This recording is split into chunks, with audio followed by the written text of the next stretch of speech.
निर्जला एकादशी के महात्म्य की तरह ही उसकी कथा भी रोचक और दिव्य है। इस कथा में महर्षि वेदव्यास जी ने पांडवों को 4 पुरुषार्थ जैसे अर्थ, धर्म, काम और मोक्ष को प्रदान करने वाले एकादशी व्रत के लिए संकल्प करवाया था। तब धर्मराज युधिष्ठिर ने महर्षि वेदव्यास जी से कहा, हे मुनि, आप सर्वज्ञ हैं। आपके द्वारा ही हमें 4 पुरुषार्थ की शिक्षा मिली है। हम आज आपके श्री मुख से एकादशी व्रत के महात्मन की कथा सुनने के इच्छुक हैं।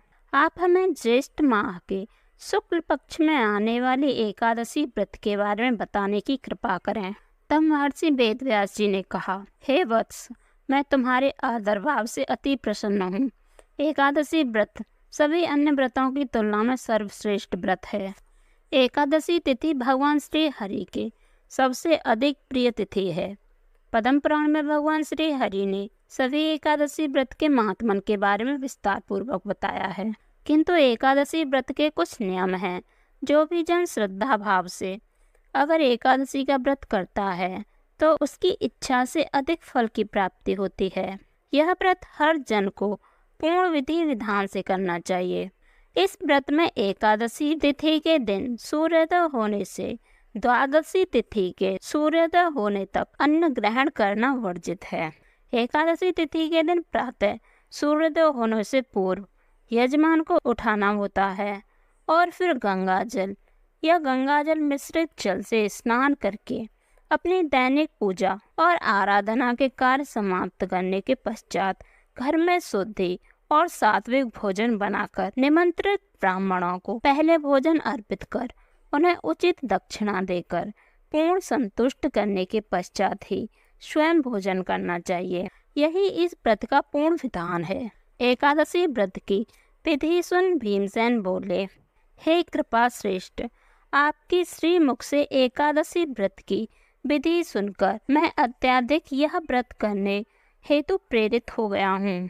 राजा युधिष्ठिर, माता कुंती, भार्या द्रौपदी, अनुज अर्जुन, नकुल और सहदेव इस पतित पावन एकादशी व्रत पर कभी भोजन ग्रहण नहीं करते और मुझसे भी यही आग्रह करते हैं कि मैं भी भोजन ना करूं।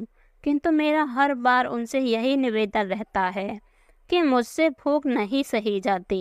भीमसेन की बात सुन महर्षि वेदव्यास जी ने कहा, हे वत्स, मैं तुम्हारी स्थिति को भली भांति समझता हूँ, किंतु अगर तुम नरक को दूषित समझते हो और तुम्हें स्वर्ग लोक अति प्रिय है तो इस अवस्था में तुम्हें दोनों पक्षों की एकादशी तिथि को भोजन का त्याग करना सर्वथा उचित है।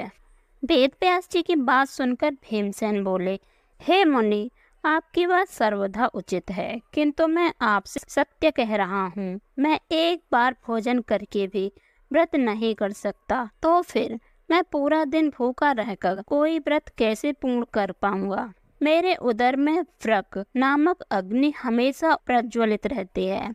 अतः जब भी मैं अधिक भोजन ग्रहण करता हूँ तभी यह शांत और तृप्त हो पाती है।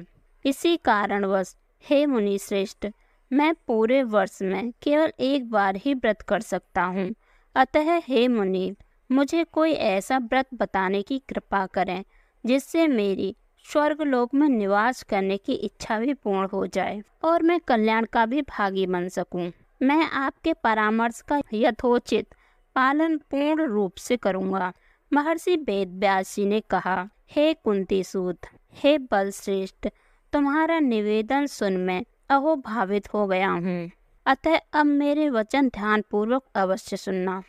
ज्येष्ठ माह में जब सूर्य वृष राशि में हो या मिथुन राशि में शुक्ल पक्ष को आने वाली एकादशी का निर्जला व्रत तुम्हारे लिए सर्वथा उचित और कल्याणकारी होगा।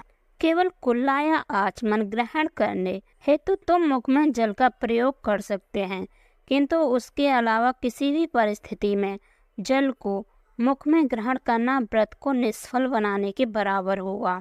एकादशी के दिन सूर्योदय होने से दूसरे दिन द्वादशी को सूर्योदय होने तक सभी व्रत धारक को जल का त्याग करना होगा, तभी व्रत की पूर्ति हो पाएगी। उसके पश्चात द्वादश तिथि को प्रातःकाल में पवित्र जल से स्नान करके ब्राह्मण देवता को विधि पूर्वक जल और स्वर्ण का दान करना सर्वथा उचित माना जाता है। इस प्रकार सभी कार्य करने के बाद जिसने भी व्रत रखा है उन्हें ब्राह्मणों के साथ भोजन करना चाहिए। पूरे वर्ष में जितनी भी एकादशी तिथि होती हैं उन सभी एकादशी के व्रत का पुण्य फल एकमात्र इस निर्जला एकादशी का व्रत करने से प्राप्त होती है। इस बात में कोई दो मत नहीं है। हे वत्स, कमल पुष्प शंख चक्र और गदाधारी श्री हरि ने अपने श्री मुख से यह कहा था कि अगर कोई मनुष्य अपने सारे मोह त्याग कर एकमात्र मेरी शरण में आ जाए और एकादशी के व्रत को निराहार कर करे तो उसे मैं सभी पाप कर्म से मुक्त कर देता हूँ। निर्जला एकादशी को पूर्ण श्रद्धा से इस व्रत का पालन और श्री हरि विष्णु का पूजन करना चाहिए। इस व्रत के करने से संसार में व्रतधारी स्त्री हो या पुरुष, अगर उसने मेरु पर्वत के समान भी पाप क्यों न किए हों, उसके सारे पाप कर्म नष्ट हो जाते हैं।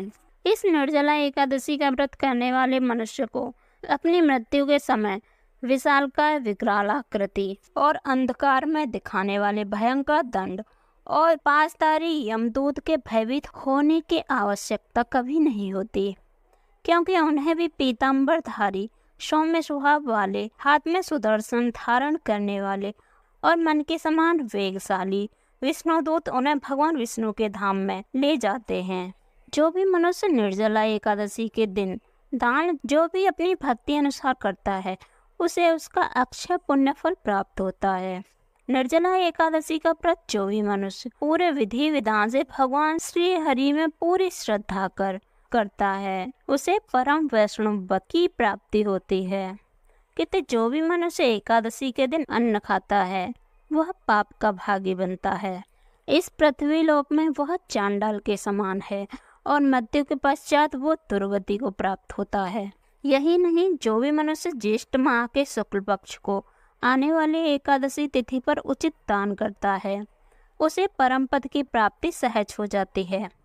और जिस मनुष्य ने अपने जीवन काल में ब्रह्म हत्या, मदिरा सेवन, पर स्त्री गमन, चोरी या गुरुद्रोह जैसे कठोर पाप किए हों और वह अगर इस एकादशी का व्रत करता है तो उसे इन सब पापों से मुक्ति प्राप्त होती है। वेद व्यास जी ने कहा, हे कुंती पुत्र, निर्जला एकादशी के शुभ दिन सभी स्त्री पुरुषों के लिए विशिष्ट दान और कर्तव्य निर्धारित है। सागर तल में शयन करने वाले भगवान विष्णु का पूजन और आराधना कर जल में धेनु का दान करना चाहिए या फिर धृतमय धेनु या प्रत्यक्ष धेनु का दान करना चाहिए, सर्वथा उत्तम माना जाता है। द्वादशी के दिन उचित दक्षिणा और विभिन्न मिष्ठानों द्वारा ब्राह्मणों को संतुष्ट करना चाहिए। ऐसा करने से ब्राह्मण देवता निश्चित रूप से संतुष्ट होते हैं और उनकी संतुष्टि पर भगवान श्री हरि व्रतधारी मनुष्य को मोक्ष प्रदान करते हैं। जिस भी मनुष्य ने पूर्ण श्रद्धा भाव से सम, दम और दान में लीन होकर भगवान श्री हरि की पूजा और रात्रि जागरण करते हुए इस पापनाशिनी निर्जला एकादशी का व्रत किया हो, वह अपने साथ अपनी पूर्व 100 पीढ़ियों और आने वाली 100 पीढ़ियों को भगवान श्री हरि के परम धाम पहुंचाता है। हर मनुष्य को अपने जीवन काल में निर्जला एकादशी का व्रत करना अचूक माना गया है और उचित दान करना अति अनिवार्य है। यहाँ निर्जला एकादशी के दिन गौ जल, वस्त्र, अन्य सुंदर आशा, छाता और कमंडल का दान किया जाता है। जो भी व्रतधारी सुपात्र और श्रेष्ठ ब्राह्मण गण को पादुका का दान करता है वह स्वर्ण विमान में बैठकर निश्चित रूप से स्वर्गलोक को जाता है। यही नहीं, जो भी मनुष्य इस एकादशी व्रत का पठन या श्रवण करता है वह स्वर्गलोक में निवास करता है। चतुर्दशी युक्त अमावस्या को सूर्य ग्रहण के दिन जो भी मनुष्य श्राद्ध करके जिस फल को प्राप्त करता है वही फल उसे इस निर्जला एकादशी के व्रत में प्राप्त होता है। सर्वप्रथम हर मनुष्य को दंत धावन करते हुए यह प्रण लेना चाहिए कि मैं भगवान श्री हरि की प्रसन्नता हेतु इस एकादशी को निराहार कर आचमन के अतिरिक्त अपने मुख में जल ग्रहण नहीं करूँगा। द्वादशी के दिन सर्वेश्वर भगवान श्री हरि का गंध, धूप, सुंदर वस्त्रों और पुष्प से विधि पूर्वक पूजन करके जल के घड़े के दान का संकल्प लेते हुए करना चाहिए। संसार रूपी सागर से हमें तारने वाले हैं प्रभु श्री हरि। इस जल के घड़े का दान करने से हमें परम गति की प्राप्ति करवाइए। हे महाबली भीमसेन, ज्येष्ठ माह के शुक्ल पक्ष में आने वाली एकादशी के दिन निर्जला व्रत करना चाहिए। इस दिन श्रेष्ठ ब्राह्मणों को आमंत्रित कर उनका पूजन करके उन्हें जल और शक्कर के दान के साथ साथ जल के घड़े का भी दान करना चाहिए। इस दान के फल स्वरूप मनुष्य श्री हरि के अधिक निकट पहुंच जाता है और परम आनंद की अनुभूति करता है। तत्पश्चात द्वादशी तिथि को ब्राह्मणों को आमंत्रित कर उन्हें सात्विक भोजन अर्पण करने के बाद स्वयं भोजन करना चाहिए। जो भी मनुष्य इस प्रकार विधि विधान पूर्वक इस पापनाशनी निर्जला एकादशी का व्रत करता है उसे परम पद की प्राप्ति होती है। महर्षि वेद व्यास जी के श्री मुख से यह वचन सुनकर महाबली भीमसेन भी इस व्रत को करना आरंभ कर देते हैं। उस समय से इस लोक में इस एकादशी को भीम एकादशी, पांडव एकादशी, निर्जला एकादशी के नाम से भी जाना जाता है। ज्येष्ठ माह के शुक्ल पक्ष की इसी एकादशी के दिन भगवान श्री कृष्ण ने माता रुक्मणी का हरण किया था। अतः इस एकादशी को रुक्मणी हरण एकादशी भी कहा जाता है। हिंदू धर्म में यह एकादशी एकमात्र ऐसी है जिसके करने मात्र से पूरे साल भर आने वाली एकादशी के फल प्राप्त हो जाते हैं।